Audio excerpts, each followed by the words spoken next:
Laura, welcome to the Prestigio Leadership Forum. We're so glad to have you on board. Eduardo, I'm thrilled to be here today. Where are you talking us from? Where are you based? I am in the Big Apple, New York City. Okay, I love your dress. Congratulations. Well, thank you. Okay, the floor is all yours. You're going to really inspire us on trust building, and I know you have a lot to tell us on the subject. The floor is all yours, then I'll jump back again. Thank you so much, Eduardo. And to everybody out in the audience, I welcome you to this conversation about trust. Now, this is the very first book that I published with Warren Buffett. You can see it's called Do Business with People You Can Trust. Now, it was written at a time of not just mistrust, but a time of terror. It was 2001. It was soon after the attacks at the World Trade Center. As I was writing this in my apartment, I could smell the odor of burning steel buildings and bodies. Um, and it just seemed that trust might have perished along with the Trade Center. But fortunately, I had recently had the opportunity to meet with Warren Buffett, who I think everyone knows as one of the world's richest men, but also one of the most trustworthy CEOs. He prides himself on uh, doing what he says he's going to do. The golden rule of management: treat the investors the way I would want to be treated if I was an investor. And all of this is codified in what's called his owner's manual, which most people don't read, but I highly recommend it. And then ask yourself why every CEO doesn't publish a similar owner's manual. So I'd like to tell you a little bit about how I came to write this, but then I want to explain that this interest in trust and the importance of trust as a it's really necessary for not just business success, but success in life. Not only are you likely to have better relationships in your business, but you will have better life experiences. Um, the premise of Candor Analytics and all of my work since writing Do Business with People You Can Trust is to examine the power of words. Why is that? Because our words create the future. And that's kind of a powerful statement, isn't it? Imagining that words that we choose are actually creating how our lives are evolving, how we are achieving success in our businesses, how we are managing our all the different relationships we have with our families, our friends, our colleagues, our clients. So the book that you see here now, Investing Between the Lines, is a book about the system that I developed where I can analyze the shareholder letters of CEOs and tell you which ones are the most trustworthy and which are the least trustworthy. Now, that can be very interesting information if you're an employee and you want to know how management um, is being perceived by the internal culture and the outside world. It's also important as an investor. What my book shows is that and is investing in companies that score high in candor is a very successful investment process. The, the portfolios that we've created based on these analytics have, on average, for the past dozen years, exceeded the returns of the S&P 500 two times. These returns are two times greater than that was realized by the S&P 500. So this is a powerful, powerful tool for not just people who work in companies, CEOs, but also investors. So run, I'd like to walk you through in the time that we have a quick introduction to what it means to invest between the lines and how to value candor as a life opportunity and an investment opportunity. So first of all, let's break down trust. If someone hasn't done this already, but trust is made up of truth, both truth about what we know and don't know. It's oftentimes we feel we don't like to acknowledge how much we don't know, but I've always found if I can acknowledge that, I'm likely to be much more successful. Uh, R is represents respect for yourself and others. You become more trusting and trustworthy when you strive to understand, and that means the need to be vulnerable, to have the courage to be vulnerable. It involves sincerity, and that means it's a form of vulnerability to be free from pretense or deceit, trying to deceive people and hypocrisy. And importantly, trust is based on being on time in the moment. Be present to win trust. Imagine this.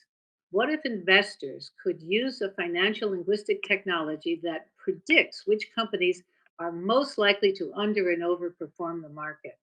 Now, it's very important if there's nothing else you take away from this presentation, remember this.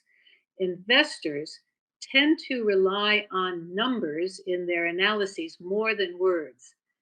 Now, I understand that, and words are slippery, and numbers are very precise. So, numbers appear to be much more trustworthy.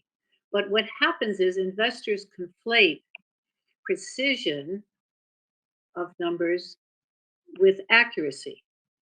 But just because a number is precise doesn't mean it's accurate. And that's why you have to understand the quality of the corporate culture. Is this a culture that deserves your trust, or a culture that invites you to discover whether or not you should deserve that it deserves your trust? So imagine this. You can learn something vital about this trustworthiness by analyzing the CEO shareholder letter. Now, I say this technology that I've developed is endorsed by Warren Buffett. He has endorsed all three of the books that I've written about this. So let's start with the survey that we finished not too long ago and take a look at the companies that are ranked highest in candor in our survey. Every year we do a 100 company sample. And you can see there's quite a lot of technology companies in this high ranking.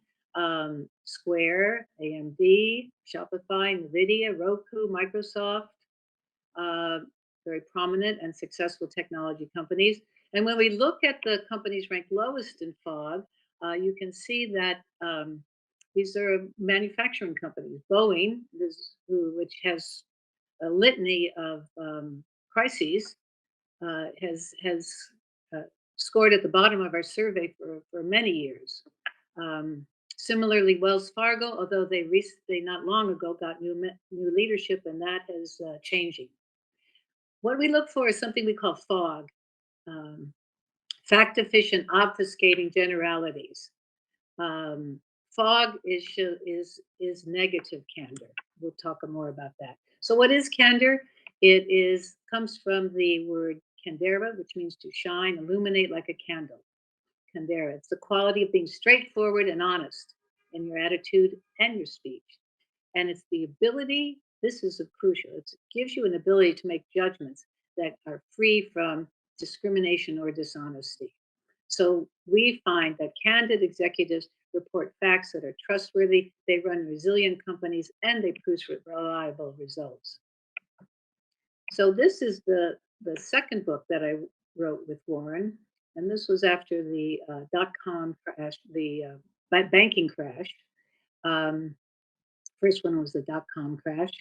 I want to focus on principle number 12. This is one of Warren's principles. We will be candid. He assures investors that they will be candid in their reporting to you. emphasizing pluses and minuses important in appraising business value. Their guideline is to tell you the business facts that we would want to know if our positions were reversed. In other words, corporate governance at Berkshire Hathaway is the golden rule. And what a lot of people tend to forget is the one of the great risks, management risk, is that the CEO who misleads others in public may eventually mislead himself in private. Candor is strategic. You got to find the right words. Warren said this to me one time. He said, well, if in order to be trusted and be trustworthy, you have to realize that if you can't explain an idea, you haven't thought it through correctly. Until you get the right word, you can forget about the rest. You've got to have the right word. Words have that much power. Imagine that. So, what we've been able to do is create alpha from our candor analytics, meaning that we have shown that you can reliably measure trustworthiness of executives by analyzing both the positive and negative candor, and I'm going to explain that to you in their CEO communications, namely the shareholder letter. In doing this year over year, you can begin to identify leadership inflection points. Now, that means maybe there is an existing CEO that has scored poorly in our surveys, but suddenly in the new year, they have jumped many places above its former ranking, and now it's in the top ranking. And guess what?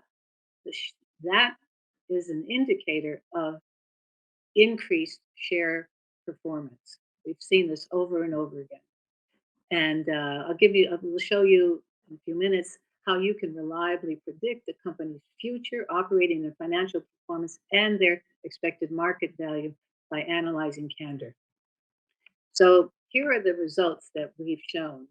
Each year we create a 100 company survey of representative sample of enterprises that are in the S&P 500. And what we can show is that over the past 10 years, the companies highest ranked in candor achieved returns that were just over 18% compared to the market returns of just 7%. In addition, the companies that rank at the bottom of our survey underperform the market. And you can see how significantly this is in this chart, both over the past 10 years, the 5-year period, and the 3-year period. Why is this? Because the CEO words reveal the trustworthiness that is either strong or weak of the corporate culture. A wonderful strategist once said, corporate culture is a corporation of conversations. The culture comes out of the words, out of the conversations in a culture, in a business. And this will determine the quality of both operational and financial results. Our research spans a decade, and we can show that analyzing shareholder letters is, in fact, a reliable performance of market performance. Why do investors dismiss shareholder letters? We have had conversations over the years, many conversations, when investors say they don't bother reading the shareholder letters because, well, numbers are precise, but words are not. When they say that, they're forgetting that the numbers are actually coming from decisions made within a company, and those decisions are going to be framed by the candor, whether they're going to be accurate or less accurate or not at all accurate, as was the case in certain years during the dot-com era. Now, investors say CEOs don't write these letters. That may be true. However, not everybody has the gift of writing. And a smart CEO who finds someone who is a gifted writer will work with them to write the letter. The letter will be shaped by those conversations and really be representative of what that CEO believes about its company. And finally, investors dismiss shareholder letters because investors feel they are bloated with PR spin. And yes, that is a problem. Companies that write letters that have a lot of PR spin tend to underperform. This is maybe the most important slide that I want you to take away from our presentation. It's the model that we developed of corporate culture based on our analytics. And what this shows is that it's a rather than a chart, a linear chart, drop-down chart of a company bureaucracy, we're showing that a business is a dynamic, energizing circle that's interconnected and networked, and it is networked around the attitudes and practices of capital stewardship. That's one of the most important things that Warren looks for in a company. Now, capital stewardship is balanced by uh, strategy statements in the shareholder letter and also the accountability statements. And those, if you're finding a lot of accountability statements, that gives you greater confidence in the trustworthiness of the corporate strategy. On the that's kind of left brain on the right brain side of this model, you can see we look for statements that reveal the corporate vision. That's not just about where the company came from and where it is, but where is it going? And vision is supported by leadership. Strong leadership is likely to produce a strong vision, and conversely, a weak vision is reflective oftentimes of a weak leadership. And finally, you can see the vector that goes through our circle. This is the stakeholder vector. It starts with the quality of stakeholder relationships, and it's anchored by the CEO's commitment to candor.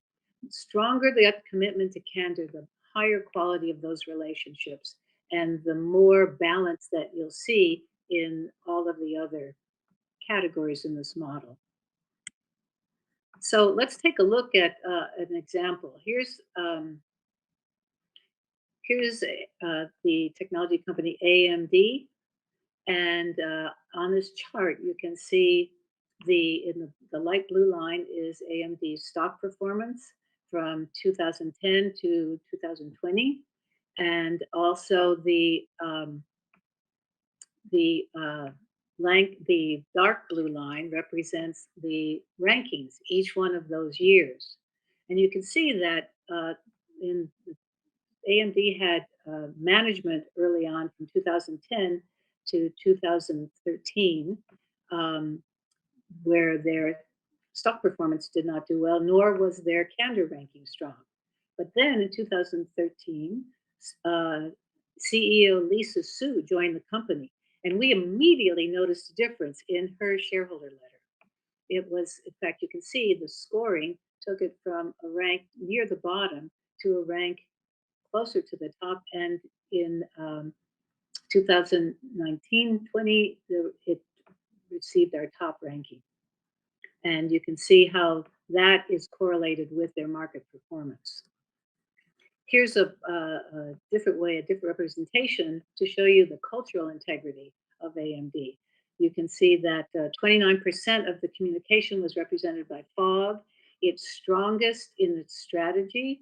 Next comes their vision. So strategy and vision are very strong at AMD. Capital stewardship and stakeholder relationships have the smallest representation in that communication. And again, leadership is well balanced against the vision. But take a look at Intel. That it was FOG was significantly greater, and the leadership and the vision represented only much smaller parts than is true in what we found in AMD's communication. So this is a very interesting graphic representation of the corporate culture. Here's what you can see is the breakdown. These are the categories that we look for. We look for commentary about, you can see at the top, capital stewardship, strategy, accountability, vision, leadership, and the stakeholder relationships. And then we look at FOG. The fog is the deductions. We calculate point deductions based on commentary that is not candid, that is confusing, leaves important facts out, and so on. So you can see you're comparing AMD and Intel, and you can see that in 2014, um, Lisa Su had sorry, had taken AMD from a ranking of 46 up to 8th in our survey. At that time, Brian Krasnich had received a ranking of 27 in our survey, but increasingly in the years after this, the ranking he dropped, his candor ranking dropped. And you can see that in their share performances as well. We took a look at Home Depot. You can see that back in 2010, it was um, not performing well against the S&P 500, but as well, you see that their shareholder letter, their candor scores, were at their lowest level that we've seen over that 10-year period. And here's the category breakdown. So Home Depot, very their fog less than Lowe's, their competitor, highest scoring in capital stewardship, in strategy, and stakeholder relationships. And lower ranking in vision, but Lowe's is even lower in its vision. So it's interesting for a company to have a conversation about looking into what's behind these allocations. Is there something that Lowe's would like to be communicating about its vision that would give it a stronger read, a stronger presentation to investors in the outside world? And here's the breakdown of the different categories. You can see Home Depot uh, ranked uh, 8th, and it's gone up to 23rd in our survey. Now, how in the world does anyone score for candor? This will give you a quick lesson. We have lots of what we call codes. So employees as strategic is a code. You can see this in the first and the second line. And we assign 5 points or 10 points. This commentary, our best-in-class customer experience, is delivered by Orange Aproned Associates, who serve our customers every day. That's and that shows how strategic employees are, so we award them 5 points. And then lower, we see what employees want, and that's where we award 5 points because they cite the career growth, competitive wages, and benefits. These are things that we don't often find in shareholder letters, so these are important innovations. Now, here's an example of how we score for FOG. Our best-in-class customer experience. Well, Yes. that is No, I was saying, Laura, I'm not sure we're seeing the details of the letter. Why don't we wrap up with the message behind those okay. analysis? Okay, well, here it is. So uh, we recommend Candor Analytics as a process for both management and investors because it reveals the transparency, it gives you clues to see where the transparency is lacking or hiding. It also allows you to measure the trustworthiness of financial accounting, and it anticipates culture change before it is often can be revealed in the market performance of the stock. So I'd be happy to answer any of your questions. Laura, you've found a holy grail because measuring trust and trustworthiness, I think it's really amazing. We're really very, very happy to understand, to hear your insights on candor and trust. Although you can't buy trust, you can measure candor. Thank you very much for your presentation. You're very welcome, Eduardo, and it's a pleasure to meet with your audience.